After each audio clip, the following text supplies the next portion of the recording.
สบายดีสวัสดีพี่น้องตอนนี้ลงทางแล้วพี่น้องลงทางแล้วตอนนี้เขาออกมาแต่เขาเข้ามาซอย7แล้วเขาก็ออกพี่น้องออกกับมันนี้กำลังสีย้อนกลับไปน่าจะเป็นซอย1ซอย2หรือว่าซอย3เนาะตอนนี้เขาสิกลับถนนศรีพระยาพี่น้องมาส่งของผมบ่เคยมาส่งเนาะอยู่เขตร่องเมืองพี่น้อง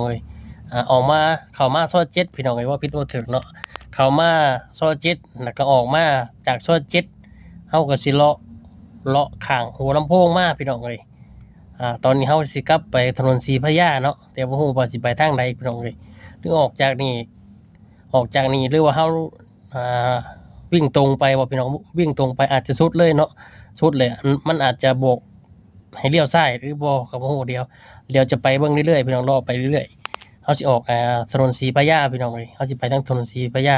หรือว่าลงไปนี่มันจะแยกมหานครบ่หรือว่าจะไปแยกหัวลำโพงน่าจะบ่แม่นพี่น้อง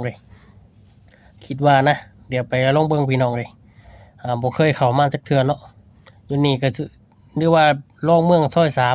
3ลองเมืองซอย3ซอย4ซอย5นับลงไปถ้าจำบ่ผิดนะพี่น้องเพราะว่าโดนแล้วบ่ได้เข้ามานี่พี่น้องลืมเนี่ยลุกๆเนี่ยพี่น้อง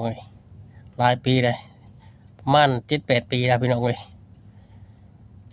นี่ก็เลาะมาเลยพี่น้องเลาะมาเลาะไปเรื่อยๆพี่น้องตอนนี้ก็ได้โอ้ยเนาะจะแม่นโพดโพรถก็หลายพี่น้องผู้ใช้เนี่ยอันตรายวิ่งบุบบับบุมบั่มอยู่เสียวรถมูใช้ขี่หันขี่ไวโอ้บางทีก็ย้อนสอนก็มีผู้ดึก อาจจะเลี้ยวซ้ายพี่น้องเลี้ยวซ้ายเฮาคือจะออกเลี้ยวซ้ายก็ตรงไปไฟแดงก็อาจจะเลี้ยวขวาเนาะก็ตรงไปเลยบัดนี้พี่น้องอาจจะออกไงแยกมหานครก็สิตรงไปศรีพระยา